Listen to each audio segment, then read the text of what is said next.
केंद्रीय गृह मंत्री अमित शाह 2 दिवसीय दौरे पर कल बिहार आ रहे हैं। 23 और 24 सितंबर को गृह मंत्री सीमांचल में मौजूद रहेंगे। अमित शाह के दौरे को लेकर बिहार में सियासत तेज हो गई है। महागठबंधन के प्रमुख दल जेडीयू और आरजेडी लगातार इस बात को कह रहे हैं कि अमित शाह बिहार का माहौल खराब करने के लिए सीमांचल पहुंच रहे हैं। महागठबंधन के इन आरोपों का बीजेपी ने करारा जवाब दिया है। रविशंकर प्रसाद ने कहा है कि अमित शाह को बिहार आने के लिए लालू और नीतीश के पासपोर्ट की जरूरत नहीं है। पूर्व केंद्रीय मंत्री रविशंकर प्रसाद ने जेडीयू और आरजेडी पर हमला बोलते हुए कहा कि केंद्रीय गृह मंत्री अमित शाह के दौरे से महागठबंधन के लोगों में बेचैनी बढ़ गई है। महागठबंधन के नेता सवाल पूछ रहे हैं कि अमित शाह क्यों आ रहे हैं। उन्होंने कहा कि क्या अमित शाह महागठबंधन के लोगों से पूछकर बिहार आएंगे। बिहार भारत का अभिन्न अंग है। यहाँ गृह मंत्री क्या भारत का कोई भी नागरिक आ सकता है। उन्होंने कहा कि बिहार आने के लिए अमित शाह को लालू और नीतीश के पासपोर्ट की जरूरत नहीं है। देश के गृह मंत्री माननीय अमित शाह जी कल पूर्णिया आ रहे हैं। पार्टी का बड़ा कार्यक्रम है। फिर किशनगंज में सारे एमएलए, बीजेपी के सारे एमपीज की बैठक है, कोर कमेटी की भी बैठक है और बाद में वो अपने सरकारी कार्यक्रम से सरहद पर भी जाएंगे, अधिकारियों से बात करेंगे। इसको लेके देख रहा हूँ कि महागठबंधन के नेताओं में बहुत परेशानी है। सवाल पूछ रहे हैं कि अमित शाह जी क्यों आ रहे हैं। तो मेरा विनम्र उत्तर है, क्यों नहीं आएंगे? क्या आपसे पूछ के आएंगे? क्या आपसे पासपोर्ट लेकर के आएंगे? क्या मतलब है इसका? रविशंकर प्रसाद ने कहा कि नीतीश और लालू साथ आए हैं तो सिर्फ और सिर्फ राजनीतिक लाभ लेने के लिए। भ्रष्टाचार पर समझौता कर दोनों एक दूसरे के साथ आए हैं। बिहार में जो विश्वासघात हुआ है उसे जनता के बीच जाकर बताएंगे प्रदेश की जनता को कि कैसे नीतीश कुमार जी ने विश्वासघात किया, कैसे लालू प्रसाद जी, नीतीश कुमार एक साथ आए हैं शुद्ध और शुद्ध राजनीतिक कुर्सी के लिए, एक साथ आए हैं भ्रष्टाचार पर समझौता करके। तो बिहार में जो विश्वासघात हुआ है इसके बारे में बताएंगे। इसके साथ ही रविशंकर ने कहा कि बिहार की जनता के साथ साथ पूरे देश की जनता नरेंद्र मोदी को 2024 में भी प्रधानमंत्री बनाने का मन बना चुकी है। 2024 के लोकसभा चुनाव में बीजेपी को पिछले चुनावों से भी बड़ी विजय हासिल होगी। 2025 में बिहार की जनता पूर्ण बहुमत देकर बीजेपी की सरकार बनाने का काम करेगी, क्योंकि बिहार की जनता नीतीश कुमार के विश्वासघात से काफी दुखी है।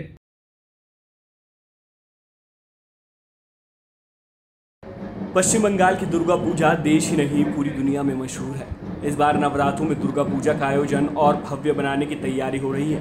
वहीं पश्चिम बंगाल की मुख्यमंत्री ममता बनर्जी ने Sreebhumi, Salt Lake FD block और टालापाड़ा की पूजा का उद्घाटन किया।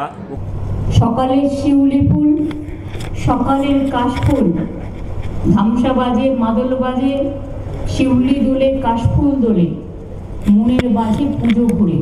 माके আমরা সবাই বলি, মাগো তুমিও ভালো থেকো, সকলকে ভালো রেখো। জয় বাংলা, জয় বাংলা, জয় বাংলার জয়, জয় মা দুর্गा, জয় মা দুর্गा, জয় মা দুর্গার জয়। मुख्यमंत्री ने सबसे पहले श्रीभूमि पूजा का उद्घाटन करते हुए कहा कि पूजा गुरुवार से शुरू हो गई है।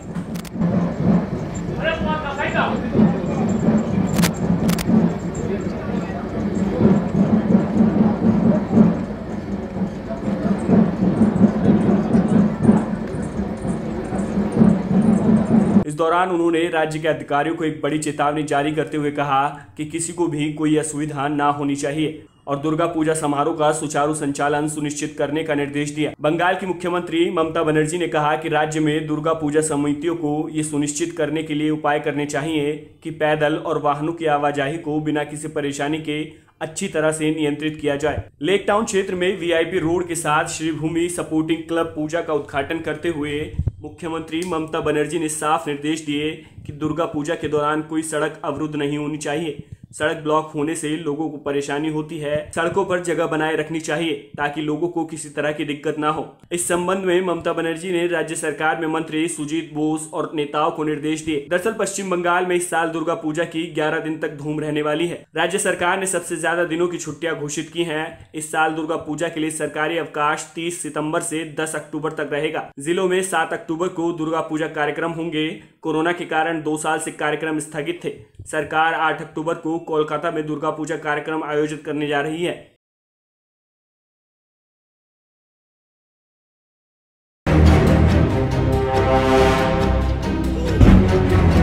गाजियाबाद में 2 छात्र गुटों के बीच हुई लड़ाई का वीडियो सामने आया है। वीडियो में हैरान कर देने वाली बात यह है कि छात्रों की लड़ाई के बीच एक सफेद रंग की कार तेजी से आती है और 2 छात्रों को जोरदार टक्कर मारकर चली जाती है।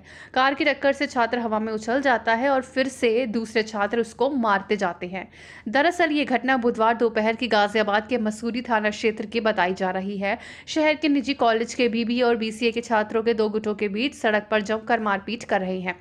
वीडियो में साफ तौर पर देखा जा सकता है कि कॉलेज के छात्र आपस में भिड़े हुए हैं और मारपीट कर रहे हैं। वीडियो में देखा जा सकता है कि छात्रों की लड़ाई के बीच तभी तेज रफ्तार सफेद रंग की कार छात्रों की ओर बढ़ती है। कुछ छात्र कार आता देख भाग जाते हैं, लेकिन 2 छात्र उसकी चपेट में आ जाते हैं।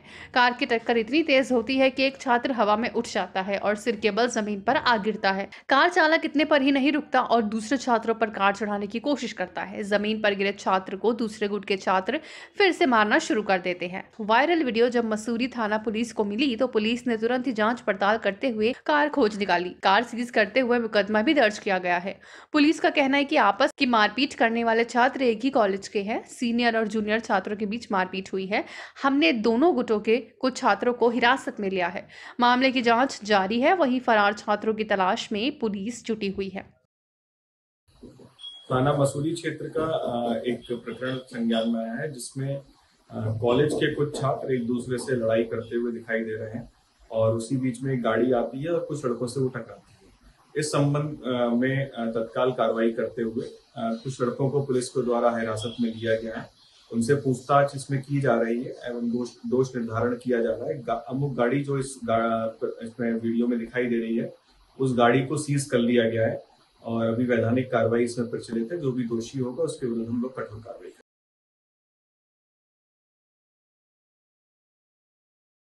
राष्ट्रीय जांच एजेंसी यानी एनआईए ने गुरुवार को पॉपुलर फ्रंट ऑफ इंडिया के कई ठिकानों पर छापेमारी के दौरान 150 कार्यकर्ताओं को हिरासत में लिया। साथ ही दिल्ली प्रमुख परवेज अहमद को गिरफ्तार कर लिया। वहीं एनआईए और ईडी 11 राज्यों में छापेमारी कर रही है। मलप्पुरम जिले के मंजेरी में पीएफआई के अध्यक्ष ओएमए सलाम के घर भी तलाशी ली गई है। सूत्रों ने दावा किया है कि दोनों एजेंसियों ने पीएफआई के 100 से ज्यादा नेताओं को हिरासत में लिया है। साथ ही बताया कि कई मामलों में पाया गया है कि वो कराटे शिविर के नाम पर आतंकी ट्रेनिंग दे रहे हैं।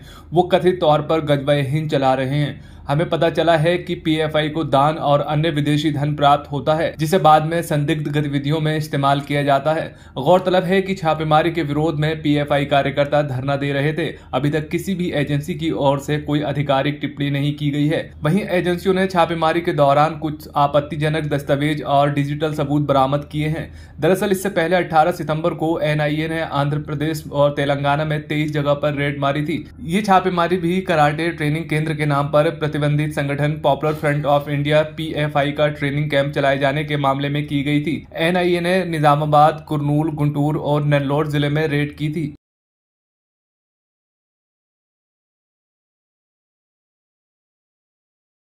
जम्मू की एक अदालत ने बुधवार को रूबिया सईद अपहरण मामले में सुनवाई की अगली तारीख पर यासीन मलिक के खिलाफ पेशी वारंट जारी किया है। गौरतलब है कि रूबिया का 1989 में कश्मीर में अपहरण कर लिया गया था और 5 आतंकवादियों की रिहाई के बदले उन्हें छोड़ दिया गया था। बता दें कि इस मामले की अगली सुनवाई 20 अक्टूबर को है। वहीं सीबीआई की वकील मोनिका कोहली ने कहा है कि अन्य आरोपियों की ओर से रूबिया सईद से जिरह की गई। यासीन मलिक ने कोर्ट में हाजिर होने के लिए अर्जी दी है। वही कोर्ट ने प्रोडक्शन वारंट जारी किया है। सुनवाई की अगली तारीख पर यासीन मलिक मौजूद रहेंगे। प्रेजेंट थी, उनकी क्रॉस एग्जामिनेशन बाकी एक्यूज ने कर ली है। अब सिर्फ यासीन मलिक की रहती हैं, तो उनकी क्रॉस एग्जामिनेशन के लिए उनको दोबारा आना पड़ेगा। ये कब है नेक्स्ट डेट ऑफ हियरिंग? क्या 20 अक्टूबर। तो क्या उन्हें फिजिकल अपीयरेंस होगी उनकी? Yes, court has ordered that he production warrants issue किए यासीन मलिक के और उनको बोला गया है तिहाड़ जेल को कि उनको प्रोड्यूस करें। फिजिकली प्रोड्यूस होंगे? अभी ऑर्डर तो किया है कोर्ट ने, तो अब he has what he was insisting on. Yes, that is what he has, because he says that I want a fair trial, I should be physically present to cross examine. So the court has passed order that has been told to us in the court only, open court में, कि भाई production warrant has been issued against. गौरतलब है कि 15 जुलाई को पूर्व मुख्यमंत्री मुफ्ती मोहम्मद सईद की बेटी और पीपुल डेमोक्रेटिक पार्टी की प्रमुख महबूबा मुफ्ती की बहन रूबिया सईद ने मलिक और 4 अन्य की पहचान की थी। राष्ट्रीय जांच एजेंसी यानी एनआईए की अदालत ने इस साल मई में अलगाववादी नेता यासीन मलिक को टेरर फंडिंग मामले में उम्र कैद की सजा सुनाई है। Subscribe now and press the bell icon. Never miss an update.